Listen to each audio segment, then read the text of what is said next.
Hello दोस्तों, नमस्कार। मैं हूं राहुल सोनी और आपका स्वागत करता हूं आपके अपने यूट्यूब चैनल रेलवे सिलेक्शन तक पर। हम लोगों ने एस के झा सर की basic science and engineering drawing की बुक स्टार्ट की थी। इसमें यूनिट 4 स्टार्ट की थी, basic mass weight and density. इसके ऑब्जेक्टिव क्वेश्चन चल रहे थे, तो 56 तक कंप्लीट हो चुके थे। चलिए स्टार्ट करते हैं 57 से। चैनल पर नए हैं तो चैनल को सब्सक्राइब कीजिए, वीडियो को लाइक कमेंट कीजिए, बेल आइकन को प्रेस कीजिए, इससे सबसे पहले नोटिफिकेशन आप तक पहुंचे। चलिए स्टार्ट करते हैं। क्वेश्चन नंबर 57 है, पानी की निश्चित मात्रा का आयतन 0 डिग्री से 4 डिग्री के बीच बेस है। तो ये जो पानी का जो एक्सपांसन प्रॉपर्टी है वो पूछा जा रहा है। तो ऑप्शन बी कम है, कम होता है। मतलब सामान्यतः ताप बढ़ने पे क्या है, पदार्थ फैलते हैं, लेकिन जो पानी है वो 0 डिग्री से 4 डिग्री के बीच अलग व्यवहार करता है। मतलब 0 डिग्री से जो 4 डिग्री तक के पानी गर्म करने पर जो पानी का जो आयतन है ना, वॉल्यूम है ना, वो घटता है, यानी कम होता है। तो इसका घनत्व लगातार बढ़ता रहता है, जो डेंसिटी है वो बढ़ती रहती है। 4 डिग्री पर क्या होता है, जो पानी का डेंसिटी है ना वो सबसे अधिकतम होती है।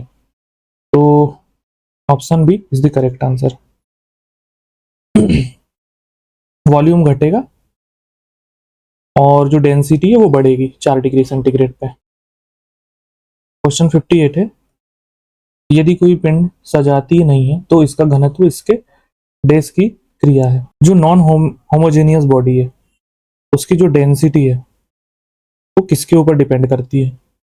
जो पिंड सजातीय नहीं है यानी कि नॉन होमोजेनियस, तो उसका जो डेंसिटी है वो किसके ऊपर डिपेंड करती है।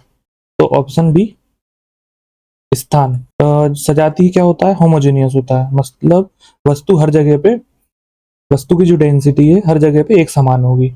और जो सजातीय नहीं है यानी कि नॉन होमोजेनियस, तो जो वस्तु की डेंसिटी है ना वो अलग अलग स्थानों पर बदलती रहेगी। इसलिए जो डेंसिटी है वो एक फिक्स्ड वैल्यू नहीं होती है।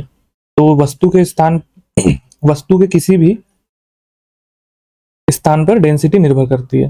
तो यही कारण है कि जो डेंसिटी का जो पोजीशन है वो फंक्शन माना जाएगा। क्वेश्चन 59 है, समुद्र के पानी के स्तर का बढ़ना और घटना मुख्य रूप से घूमती हुई पृथ्वी पर देश के गुरुत्वाकर्षण प्रभाव के कारण होता है।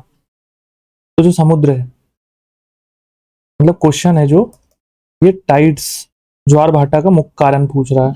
समुद्र के पानी के स्तर का बढ़ना और घटना, तो ये ज्वार भाटा है। किस रूप से पृथ्वी पर देश के गुरुत्वाकर्षण प्रभाव के कारण पूछ रहा है। तो जो क्वेश्चन है और इसका जो आंसर है वो होगा चंद्रमा, ऑप्शन है।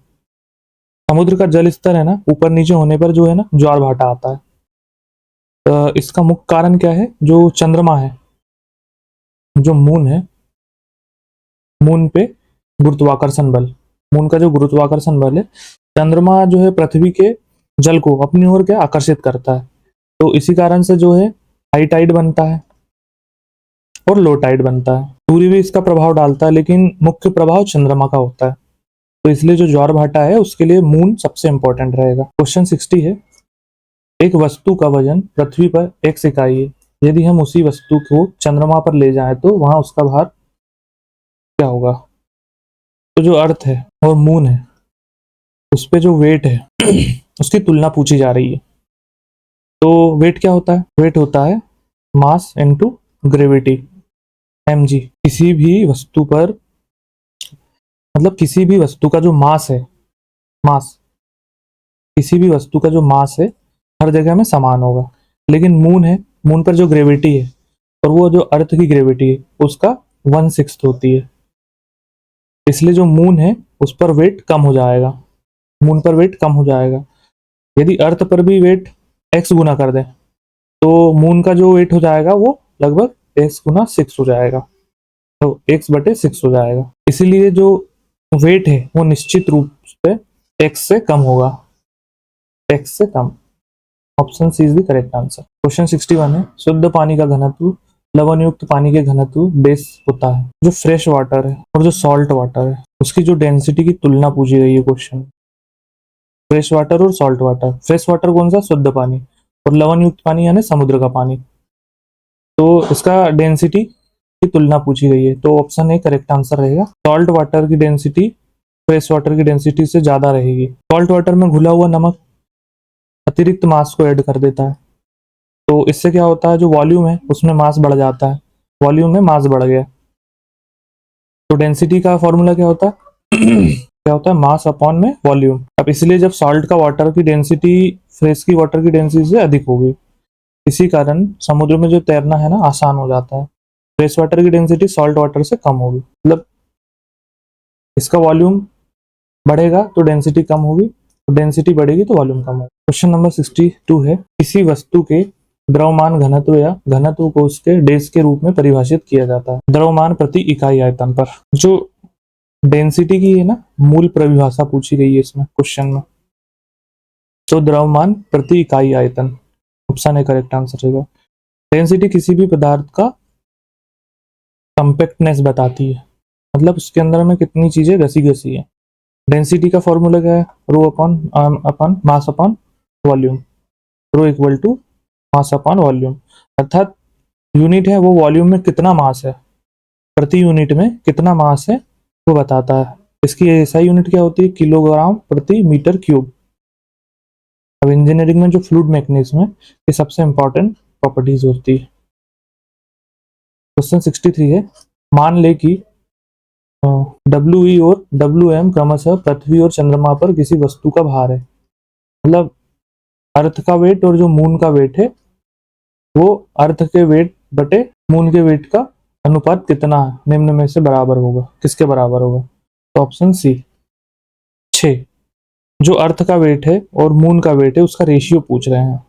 तो जो मून की ग्रेविटी होती है और जो अर्थ की ग्रेविटी होती है वो लगभग 1/6 होती है, इसलिए मून पर जो वेट होगा पृथ्वी के वेट का 1/6 होगा। क्या होता है, W M is equal to weight of earth upon में 6। तो अर्थ का वेट अपॉन में मून का वेट 6 गुना होगा, 6 के बराबर होगा। क्वेश्चन 64 है, निम्नलिखित में से उस वेरिएबल की पहचान करें जो गैस के व्यवहार के बारे में नहीं बताता। जो गैस का बिहेवियर होता है, गैस का जो बिहेवियर होता है उसको जो प्रभावित करने वाले वेरिएबल होते हैं, वेरिएबल होते हैं उसके बारे में पूछ रहा है कि कौन से वेरिएबल्स होते हैं। तो ऑप्शन डी समय, ये नहीं बताएगा, तापमान बताएगा, आयतन बताएगा, दाब बताएगा। गैस लॉ मुख्यतः प्रेशर, वॉल्यूम और टेम्परेचर पे डिपेंड करता है। टेम्परेचर पे टी से टेम्परेचर आएगा, टाइम नहीं आएगा, तो ये नहीं करेगा। तो जो बॉयल्स लॉ है वो किसके बारे में बताता है, प्रेशर और वॉल्यूम के बारे में बताता है। चार्ल्स लॉ किसके बारे में बताता है, वॉल्यूम और टेम्परेचर के बारे में बताता है। और आइडियल गैस इक्वेशन क्या बताता है, इसमें ये तीनों ही यूज हो जाते हैं, प्रेशर, वॉल्यूम और टेम्परेचर। तो जब टाइम के मूल व्यवहार के वेरिएबल नहीं हो, मतलब जो टाइम है ना वो गैस के मूल व्यवहार का वेरिएबल नहीं होता है, अलग है ये।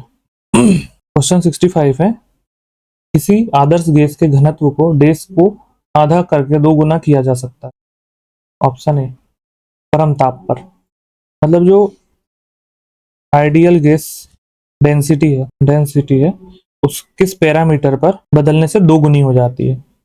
इस आदर्श गैस के घनत्व को डैश को आधा करके 2 गुना किया जा सकता है। तो आइडियल गैस की जो डेंसिटी है वो किस पैरामीटर पे 2 गुनी हो जाती है। तो ऑप्शन ए परम तापमान। अब क्या होता है आइडियल गैस इक्वेशन में, क्या है, डेंसिटी का संबंध निकालना है। जो डेंसिटी होती है वो इनवर्सली प्रोपोर्शनल होती है 1 बाय टेम्परेचर के। यदि प्रेशर कांस्टेंट रहेगा तो जो एब्सोल्यूट टेम्परेचर है ना वो आधा हो जाएगा और डेंसिटी 2 गुनी हो जाएगी। तो टेम्परेचर कम होने पर क्या होता है, जो गैस के मॉलिक्यूल्स होते हैं ना वो पास पास आ जाते हैं, इसलिए जो डेंसिटी है ना उसकी वो बढ़ जाती है। क्वेश्चन 66 है, किसी विशिष्ट द्रव्यमान वाली वस्तु का वजन डेस होगा। जो अर्थ है और जो मून है पर जो वेट है की तुलना पूछी गई है। तो चंद्रमा की तुलना में पृथ्वी पर अधिक, ऑप्शन है करेक्ट आंसर रहेगा। वेट क्या होता है, डब्ल्यू मास इंटू ग्रेविटी होता है। किसी वस्तु का जो मास होता है ना, अभी देखा हम लोगों ने, ये कहीं पे भी हर जगह पे समान रहेगा, लेकिन जो ग्रेविटी है हर जगह अलग होती है। तो पृथ्वी का जो गुरुत्वाकर्षण है लगभग 6 गुना अधिक है किससे, चंद्रमा से। इसलिए वह वस्तु पृथ्वी पर अधिक वेट दिखाती है। मून पर जो वेट कम हो जाता है, लेकिन मास सेम टू सेम रहेगा, मास नहीं बदलेगा, करेक्ट रहेगा। क्वेश्चन 67 है, पृथ्वी की सतह पर ली गई माप की अपेक्षा माउंट एवरेस्ट की चोटी के शीर्ष पर ली गई माप प्रदर्शित करती है। जो ऊंचाई बढ़ने पे जो मास है और जो वेट है, क्या परिवर्तन आता है? पृथ्वी की सतह पर ली गई माप की अपेक्षा माउंट एवरेस्ट की चोटी के शीर्ष पर ली गई माप प्रदर्शित करती है। तो ऑप्शन ए, भार में कमी परंतु द्रव्यमान एक समान रहता है। भार में कमी परंतु द्रव्यमान एक समान रहता है। पृथ्वी पर ऊपर जाने पे जो ग्रेविटी है वो थोड़ी सी कम हो जाएगी, पर जो वेट है ये क्या ग्रेविटी पे निर्भर करता है, इसलिए जो माउंट एवरेस्ट पर वेट है ना वो थोड़ा सा कम लगेगा। लेकिन जो मास है वो वस्तु की पदार्थ मात्रा है, मास स्थान बदलने से बदलेगा थोड़ी ना, इसलिए वेट घटेगा, मास समान रहेगा। भार में कमी आ जाएगी परंतु जो द्रव्यमान है वो एक समान रहेगा। क्वेश्चन ये कह रहा है। क्वेश्चन 68 है, चित्र में दो लड़के ए व बी एक ब्लॉक पर बल लगाते हुए दिखलाए गए हैं। यदि ब्लॉक दाहिनी ओर गति करता तो निम्नलिखित में से कौन सा कथन सही है? ये क्या बाया ओर है, लेफ्ट, और ये क्या है, राइट। अगर ये दाहिनी ओर गति कर रहा है, इसका मतलब ये है कि इस भाई साहब ने ज्यादा न्यूटन का फोर्स लगाया और इस भाई साहब ने कम न्यूटन का फोर्स लगाया। चित्र में जो ए तरफ का लड़का है वो धक्का दे रहा है और बी तरफ से विपरीत दिशा से भी धक्का दे रहा है, तो ब्लॉक दाई ओर चल रहा है। इसका मतलब जो नेट फोर्स है दाई ओर है। दाई ओर नेट फोर्स तभी बनेगा जब ए का बल बी से अधिक होगा, तो अधिक बल वाली जो दिशा है वो एक्सेलरेट करेगी, तो जो मोशन की दिशा होगी वो नेट फोर्स की दिशा के बराबर होगी। ऑप्शन ए करेक्ट आंसर रहेगा। ए द्वारा लगाए गए बल बी की अपेक्षा अधिक है। क्वेश्चन 69 है, जैसे ही एक तरल पदार्थ की मुक्त सतह से गहराई कम होती है तो तरल द्वारा डाला गया दबाव डेस होता है। मतलब जो लिफ्ट है, लिक्विड का जो प्रेशर है वो जो डेप्थ का संबंध पूछ रहा है, लिक्विड के प्रेशर और डेप्थ का संबंध पूछ रहा है कि जैसे ही एक तरल यानी एक लिक्विड मुक्त सतह से गहराई यानी डेप्थ कम होती है तो तरल द्वारा डाला गया दबाव क्या होगा? तो दबाव कम हो जाएगा, शून्य नहीं होगा, कम हो जाएगा। तरल में जो प्रेशर का फॉर्मूला है वो क्या है? प्रेशर का फॉर्मूला तरल में रो जी एच। ये क्या है?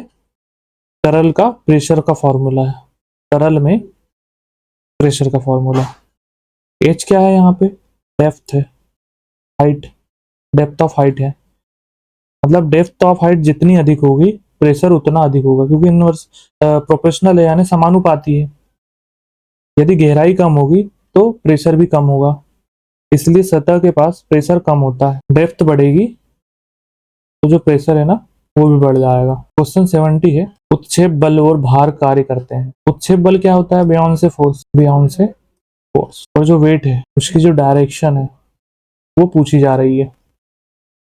बियॉन्ड से फोर्स और वेट की जो डायरेक्शन है, उत्क्षेप बल यानी बियॉन्ड से फोर्स, और जो भार है यानी वेट है वो कार्य करते हैं, मतलब डायरेक्शन।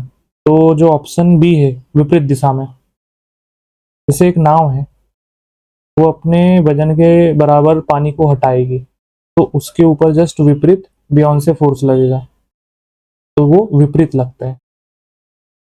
इसी द्रव में डूबी हुई वस्तु पर दो मुख्य बल लगते हैं। पहला क्या है? पहला वेट जो नीचे की तरफ लगेगा, और जो दूसरा बियॉन्ड से फोर है वो क्या करता है? अपथर्स्ट देता है जो ऊपर की ओर लगता है।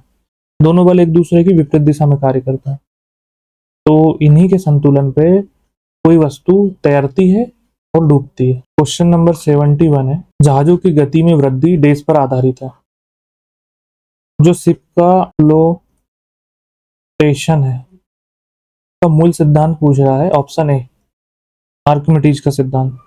आर्किमिडीज का सिद्धांत क्या है? जब जहाज पानी में तैरते हैं क्योंकि उन पर क्या है? अपथर्स्ट बल लगता है, अपथर्स्ट बल लगता है। और जो आर्किमिडीज का प्रिंसिपल है वो क्या है? विस्थापित द्रव के भार के बराबर अपथर्स्ट बल मिलता है। तो जहाज का जो डिजाइन होता है ना वो इसी सिद्धांत पर आधारित होता है। मतलब पर्याप्त अपथ्रस्ट मिलने से जो जहाज है वो तैरेगा और आगे बढ़ेगा। तो मरीन इंजीनियरिंग में सबसे महत्वपूर्ण सिद्धांतों में से एक आता है। फेराडे का नियम क्या है? ये विद्युत चुंबकत्व से रिलेटेड है, फेराडे का नियम। और फ्लेमिंग का राइट हैंड का नियम क्या है? ये जनरेटर से। और न्यूटन का दूसरा नियम क्या है? ये F इक्वल टू ma है। दूसरा कौन सा? ऑप्शन क्वेश्चन 72, एक डूबे हुए पिंड पर पानी द्वारा लगाए जाने वाले उत्प्लावन बल का दूसरा नाम क्या है? तो जो बियॉन्से फोर्स है उसका जो सेकंड नाम है वो पूछ रहा है। तो ऑप्शन बी, उत्प्लाव। इसको उत्प्लाव या उत्क्षेप यानी कि अपथ्रस्ट, इसका इंग्लिश में होगा अपथ्रस्ट। अपथ्रस्ट, जब कोई वस्तु द्रव में डूबती है तो जो द्रव उसे ऊपर की ओर धक्का देता है, इस ऊपर की ओर लगने वाला जो बल होता है वो क्या होता है? बियॉन्से फोर्स होता है, और इसे ही अपथ्रस्ट भी कहा जाता है। तो ये बल वस्तु को तैरने में सहायता देता है, और इसके ऊपर आधारित है, ये आर्किमिडीज का जो प्रिंसिपल है उसके ऊपर आधारित है। क्वेश्चन 73 है, बर्फ पानी पर तैरती है क्योंकि इसका घनत्व, जो आइस है ये फ्लोट करती है पानी पे, इसका रीजन पूछा है। तो ऑप्शन बी, पानी से कम होता है। जो बर्फ है ना, इसका घनत्व होता है 900 के समथिंग, और जो पानी का घनत्व होता है 1000 के समथिंग। तो इसका जो 1/10 में से एक हिस्सा पानी के ऊपर होता है और 9 हिस्सा पानी के अंदर होता है। तो पानी में जमने पर इसका जो आयतन है वो बढ़ जाएगा, और जो वॉल्यूम है जब वॉल्यूम बढ़ेगा तो जो डेंसिटी है वो ऑटोमेटिकली कम हो जानी है। वॉल्यूम बढ़ेगा तो जो डेंसिटी है वो कम हो जाएगी। जो आइस की डेंसिटी है वो लगभग 917 या 900 के बीच में होती है। तो हम कैसे करते हैं? ग्राम प्रति सेंटीमीटर क्यूब, जबकि जो पानी की डेंसिटी है वो होगी 1000 ग्राम प्रति सेंटीमीटर क्यूब।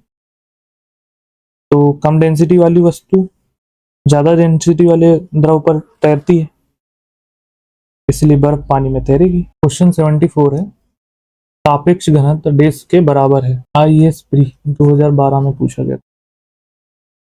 जो रिलेटिव डेंसिटी है और जो स्पेसिफिक ग्रेविटी है उससे रिलेटेड इसकी परिभाषा पूछी गई है। तो ऑप्शन सी, पदार्थ का जो घनत्व है, पदार्थ का घनत्व बटे पानी का घनत्व, ये रिलेटिव डेंसिटी होती है। किसी पदार्थ के डेंसिटी से तुलना के, मतलब जो रिलेटिव डेंसिटी होती है ना, वो किसी पदार्थ की डेंसिटी की तुलना में पानी की डेंसिटी करते हैं। तो इसका कोई यूनिट होता नहीं है क्योंकि ये एक रेशियो है। फॉर्मूला क्या होगा? जो रिलेटिव डेंसिटी होगी, रिलेटिव डेंसिटी वो जो पदार्थ का घनत्व है, पदार्थ का घनत्व बटे में पानी का घनत्व, बस ये हो गया। यानी डेंसिटी ऑफ ऑब्जेक्ट, और density of water relative density कहलाती है। रिलेटिव डेंसिटी एक से अधिक होती है, पदार्थ पानी में डूबेगा। अगर रिलेटिव डेंसिटी एक से अधिक होगी तो पदार्थ पानी में डूबेगा, और रिलेटिव डेंसिटी एक से कम होगी तो पानी में तैरेगा। एक क्या है? एक हम लोगों ने लिया है, एक पानी की डेंसिटी होती है ना एक, तो उसको एक बेस मान लिया, पानी का घनत्व पदार्थ का घनत्व, ये उल्टा फॉर्मूला है। क्वेश्चन 75 है, यदि कोई वस्तु तैरती है तो वस्तु पर जल द्वारा लगाया जाने वाला उत्क्षेप बल डैश होगा। जो फ्लोटिंग कंडीशन है ना, उसका मूल सिद्धांत ये है कि यदि कोई वस्तु तैरेगी तो वस्तु पर जल द्वारा लगाया जाने वाला उत्क्षेप बल क्या कहलाएगा? वस्तु के भार से अधिक। अगर वस्तु के भार से अधिक नहीं होगा तो वस्तु पानी में डूब जाएगी। तो वस्तु का जो भार है उससे अधिक ही जल हटाना चाहिए, यानी उत्क्षेप बल लगना चाहिए। जब कोई वस्तु पानी में तैरती है तो वो संतुलन में होती है, नीचे की ओर उसका जो वेट है वो लगेगा, ऊपर की ओर क्या बायोंसे फोर्स लगेगा ना, अपथ्रस्ट लगेगा। तो संतुलन के लिए दोनों बल बराबर होने चाहिए। यदि अपथ्रस्ट कम होगा तो वस्तु डूबेगी, अधिक होगा तो ऊपर उठेगी। क्वेश्चन 76 है, जब एक पिंड को किसी तरल में पूरी तरह से या आंशिक रूप से डुबोया जाता है तब उस पर ऊर्ध्व दिशा में एक बल प्रयुक्त होता है जो उस पिंड द्वारा विस्थापित किए गए तरल के भार के बराबर होता है। यह नियम यह किस नियम द्वारा स्पष्ट होता है? ये उनसे फोर्स का नियम पूछ रहा है, तो ये ऑप्शन ए आर्किमिडीज का सिद्धांत होता है। जब कोई वस्तु द्रव में डुबाई जाती है तो वह कुछ द्रव को विस्थापित करती है। शिप हो गई, सबमरीन हो गई, हाइड्रोमीटर हो गया, इसी सिद्धांत पर काम करता है। आर्किमिडीज ने बताया था यह बल विस्थापित द्रव के भार के बराबर होता है। जो ये लेंज का नियम है ये क्या विद्युत चुंबकत्व पर आधारित है। अपवर्तन का नियम प्रकाशिकी पर है और ये जो फैराडे का नियम है विद्युत चुंबकत्व पर है। लेंज का और फैराडे का नियम। क्वेश्चन 77 है, एक टैंक को एक समान क्षैतिज त्वरण से एक द्रव द्वारा आंशिक रूप से भरा गया। निम्नलिखित में से एक टैंक में द्रव की सतह के लिए कौन सा कथन सत्य है? जो एक्सेलरेटिंग टैंक है उसमें जो लिक्विड सरफेस है उसका व्यवहार पूछ रहा है क्वेश्चन। तो ऑप्शन ए द्रव की सतह की गति की दिशा में गिरता है और टैंक के पीछे की ओर उठता है। जब टैंक आगे की ओर एक्सेलरेट करेगा तो जो द्रव का जो इनर्शिया है, जड़त्व के कारण पीछे रहना चाहेगा, इसलिए पीछे वाले हिस्से में जो लिक्विड का लेवल है वो ऊपर उठने लगेगा और जो आगे वाला हिस्सा है लिक्विड का लेवल नीचे चला जाएगा। यही कारण है कि सरफेस थोड़ी सी टिल्ट हो जाती है। जो भी हम देखते हैं ना, जैसे कि पेट्रोल की टंकी होती है, टैंक होता है, जो आपने बड़े बड़े कंटेनर देखे होंगे, तो वो जो एक टैंक होता है ना, आधे में क्या रहता है, पेट्रोल रहता है और आधे में डीजल रहता है। तो जो पेट्रोल वाला हिस्सा हो गया और जो डीजल वाला हिस्सा हो गया, वो उनमें भी ऐसे पार्ट बने होते हैं अंदर में, टैंक के अंदर में, और जो ऐसे ऊपर में होल होते हैं। तो जब भी इनर्शिया में ये ट्रक पे अचानक से ब्रेक लगता है, अगर ये दोनों को कंपार्टमेंट ना बनाया जाए, तीनों कंपार्टमेंट ना बनाया जाए, तो जो ये यहाँ का जो लिक्विड है वो पूरा का पूरा यहाँ चढ़ जाएगा कॉर्नर में और ये जगह स्पेसियस हो जाएगी, खाली हो जाएगी। तो ये वाला जो आगे का भाग है वो एम्प्टी हो जाएगा और पीछे पूरा फोर्स लगेगा, तो ये ट्रक के पीछे की तरफ से पलटने की ज़्यादा संभावना होती है। तो ये ट्रक में ऐसे चैम्बर्स बना दिए जाते हैं। तो द्रव की सतह की गति की दिशा में गिरता है तो टैंक के पीछे की ओर उठता है, यही कारण। क्वेश्चन 78 है, उत्प्लावकता यानी बुयांसी सिद्धांत के आधार पर जहाज पानी में तैरते हैं। सर्वप्रथम इस सिद्धांत की पहचान करने का श्रेय किस वैज्ञानिक को दिया गया? तो अभी हम लोगों ने देखा आर्किमिडीज, जो बुयांसी फोर्स है किस वैज्ञानिक ने दिया है ये पूछ रहा है। तो इसका खोज है आर्किमिडीज। उन्होंने बताया कि द्रव में जो डूबे पिंड पर ऊपर की ओर बल लगता है, तो यही बल जहाजों को तैरने में मदद करता है। शिप का जो वेट होता है और जो अपथ्रस्ट संतुलन में रहता है, इसलिए जो भारी जहाज है वो पानी पर तैर सकता है। 79 है, निम्नलिखित में से कौन सा कारक किसी दिए गए द्रव में वस्तु पर कार्यरत उत्प्लावन बल के परिणाम पर निर्भर करता है? तो जो बुयांसी फोर्स है इन फैक्टर्स पर निर्भर करता है। तो ऑप्शन सी तरल पदार्थ का घनत्व और इसमें डूबी गई वस्तु का जो आयतन, इस पे डिपेंड करता है। आर्किमिडीज का जो प्रिंसिपल था F is equal to rho V G, इसमें रो क्या है? रो क्या है? लिक्विड की डेंसिटी है। वी क्या है? डिस्प्लेड लिक्विड वॉल्यूम है। और जी क्या है? वेलोसिटी, वो है अपनी ग्रेविटी। अब जो बियॉन्ड से फोर्स है और जो लिक्विड की जो डेंसिटी है वो पूरे डूबे हुए वॉल्यूम पे डिपेंड करती है। ग्रेविटी भी फैक्टर है लेकिन ऑप्शन में नहीं है। क्वेश्चन 80, उत्प्लावन यानी बॉयंसी का केंद्र होता है। ऑप्शन बी विस्थापित द्रव के आयतन के केंद्रक के संपाती होता है। मतलब जो बियांसी फोर्स है वो किसी एक बिंदु पर कार्य करती हुई मानी जाती है। अब इस बिंदु को क्या कहते हैं? सेंटर ऑफ बियॉन्से कहते हैं। यह विस्थापित द्रव के जो वॉल्यूम है और जो जियोमेट्रिकल सेंटर पर स्थित रहता है। जो फ्लोटिंग बॉडी है उसका जो एनालिसिस है इसमें इसका बहुत महत्व है। जो शिप की जो स्टेबिलिटी है, संपाती स्टेबिलिटी, इसी कॉन्सेप्ट पर आधारित है। क्वेश्चन 81 है, उत्प्लावन बल का परिणाम तरल के डेस पर निर्भर करता है। जो बियॉन्से फोर्स है वो लिक्विड की कौन सी प्रॉपर्टी पर प्रभाव डालता है? तो ऑप्शन बी, घनत्व। उत्प्लावक बल यानी बॉयंसी फोर्स द्रव द्वारा ऊपर की ओर लगाया जाता है। आर्किमिडीज प्रिंसिपल के अनुसार जो विस्थापित द्रव है वो भार पर निर्भर करता है। द्रव की जो डेंसिटी है जितनी अधिक होगी उसके ऊपर में अपथ्रस्ट बल उतना अधिक लगेगा। इसी कारण समुद्र में जो पानी है, समुद्र के पानी पर क्या तैरना आसान है। साल्ट वाटर की जो डेंसिटी है वो फ्रेश वाटर से अधिक होती है। क्वेश्चन 82 है, उत्प्लावन बल का जो डेस द्रव के घनत्व और आयतन पर निर्भर करता है। तो जो बियॉन्सी फोर्स है उसकी जो क्वांटिटी डेंसिटी है और जो वॉल्यूम है वो किस पर डिपेंड करता है? तो ऑप्शन बी, परिणाम यानी एम्पलीट्यूड। आर्किमिडीज प्रिंसिपल के अनुसार जो F equal to rho V G हम लोगों ने देखा था। रो क्या था? डेंसिटी थी। वी क्या था? डिस्प्लेस्ड वॉल्यूम था। और जी क्या था? ग्रेविटी थी। तो जो अपथ्रस्ट का जो मैग्नीट्यूड होता है, मैंने एम्पलीट्यूड बोल दिया था, सॉरी, मैग्नीट्यूड, वो परिणाम, मतलब इसको परिणाम कहते हैं मैग्नीट्यूड को। और जो डेंसिटी और जो वॉल्यूम है इस पे निर्धारित किया जाता है। अगर डेंसिटी बढ़ेगी या विस्थापित वॉल्यूम बढ़ेगा यानी वी, तो जो अपथ्रस्ट है एफ वो भी बढ़ेगा। दिशा ये हमेशा ऊपर की ओर होगी। 83, निम्नलिखित में से दाब की विमा सूत्र क्या है? जो प्रेशर का डायमेंशनल फॉर्मूला है वो पूछ रहा है। तो option B, M L inverse T inverse 2, यानी क्या होता है? P is equal to force upon area होता है। तो जो फोर्स है इसका डायमेंशन क्या होता है? M L T minus 2। और जो एरिया होता है इसका डायमेंशन क्या होता है? L square.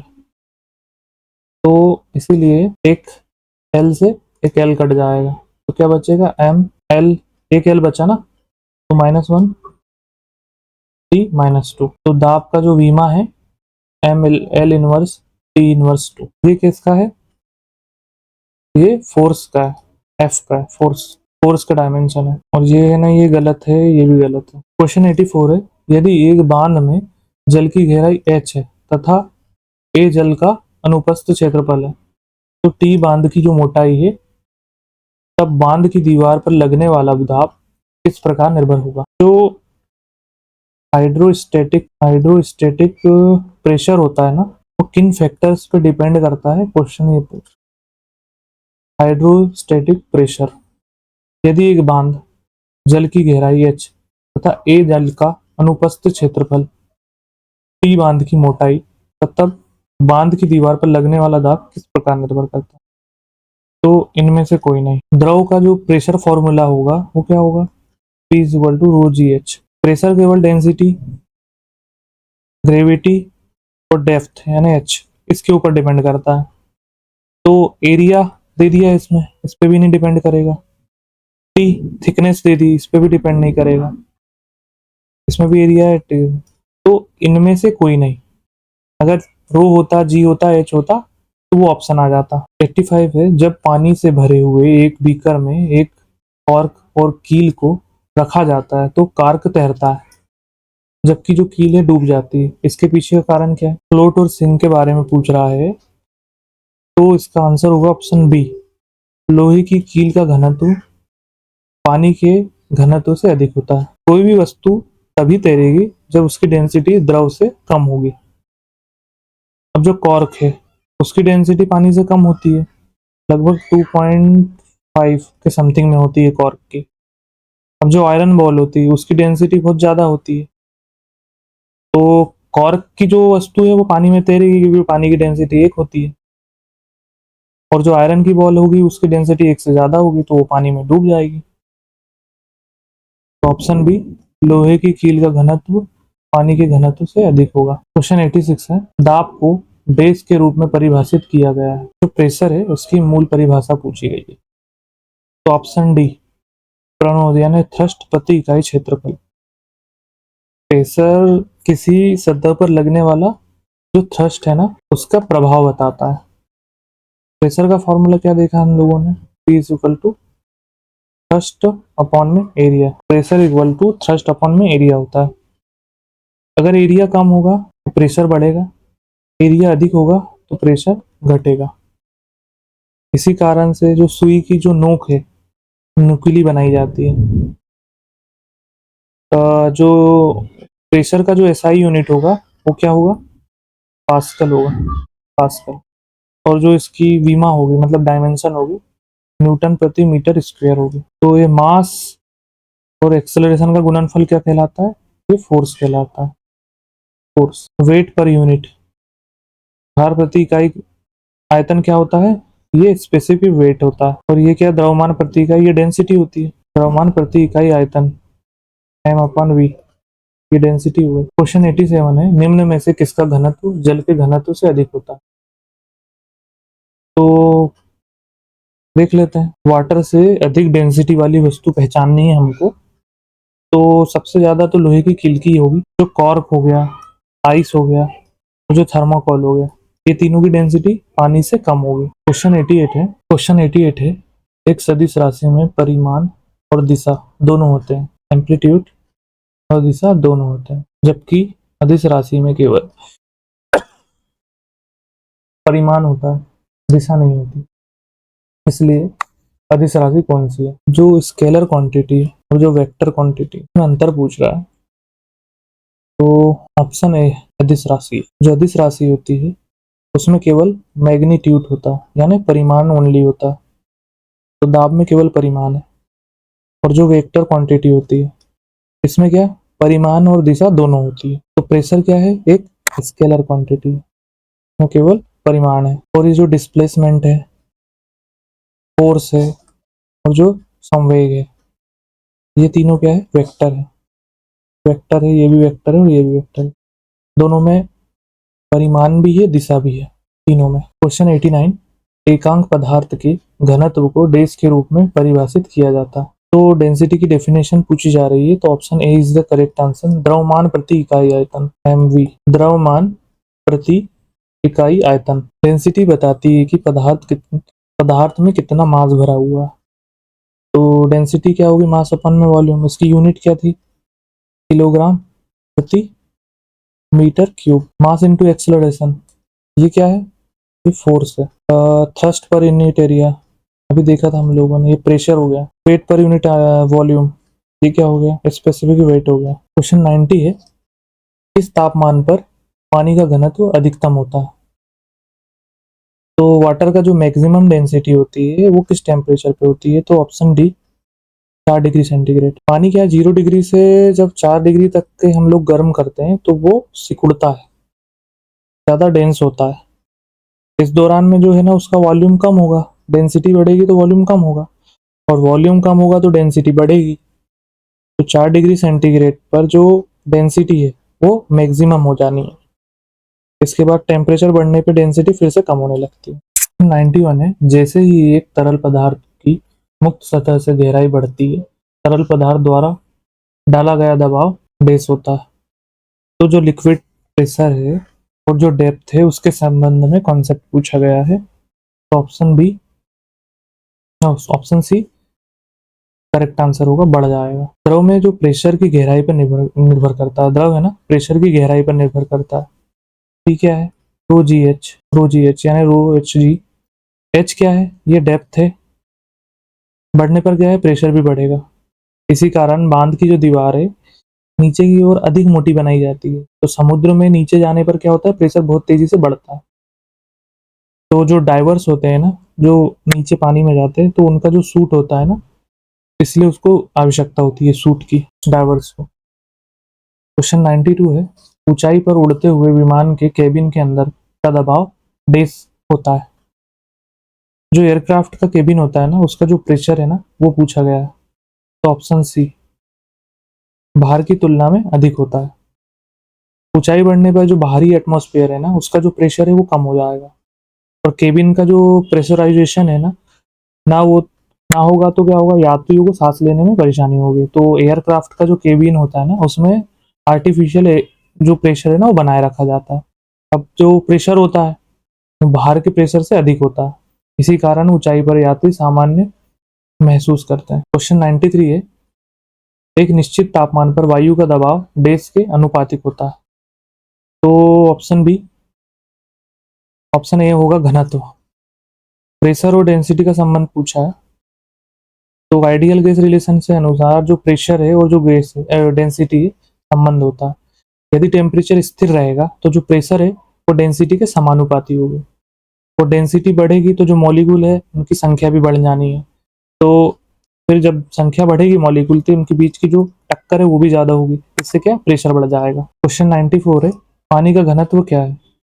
तो पानी का घनत्व होता है 1000 किलो प्रति घन मीटर, और जो 4 डिग्री सेंटीग्रेड पर अधिकतम होती है डेंसिटी। क्वेश्चन नंबर 95 है, निम्नलिखित कारणों में से किसके कारण बादल आकाश में तैरते हैं। तो क्लाउड्स के फ्लोट के कारण का पूछा है, तो ऑप्शन डी, निम्न घनत्व के कारण।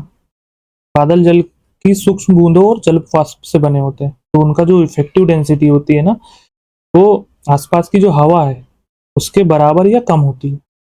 अगर कम डेंसिटी होने पर क्या वातावरण में तैरते दिखाई देते हैं, जो एयर करंट है ना उनको सहारा देती है। क्वेश्चन 96 है, कणों की अधिकतम गतिज ऊर्जा गैस पे डिपेंड करती है। कणों की अधिकतम गतिज ऊर्जा गैस पर डिपेंड करती है। सॉलिड में कण सबसे कम स्वतंत्र होते हैं, लिक्विड में कणों की गति अधिक होती है, और गैस में तो बहुत ही ज़्यादा तेज होते हैं, स्वतंत्र गति करते हैं।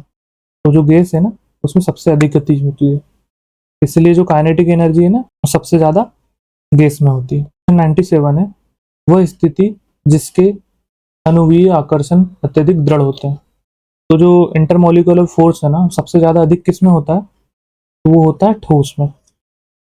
सॉलिड में जो मॉलिक्यूल्स होते हैं ना बहुत पास पास में होते हैं, तो इनके बीच का जो आकर्षण बल होता है ना वो भी बहुत अधिक होता है। इसी कारण में जो सॉलिड का जो शेप होता है ना और जो वॉल्यूम है वो एक निश्चित होता है। लिक्विड में जो है ना आकर्षण कम होता है, और जो गैस है ना उसमें तो सबसे कम होता है। क्वेश्चन नंबर 98 है, गैस में जो आणविक गति के वितरण पर तापमान में वृद्धि के प्रभाव के संबंध में निम्नलिखित में से कौन सा कथन सत्य नहीं है।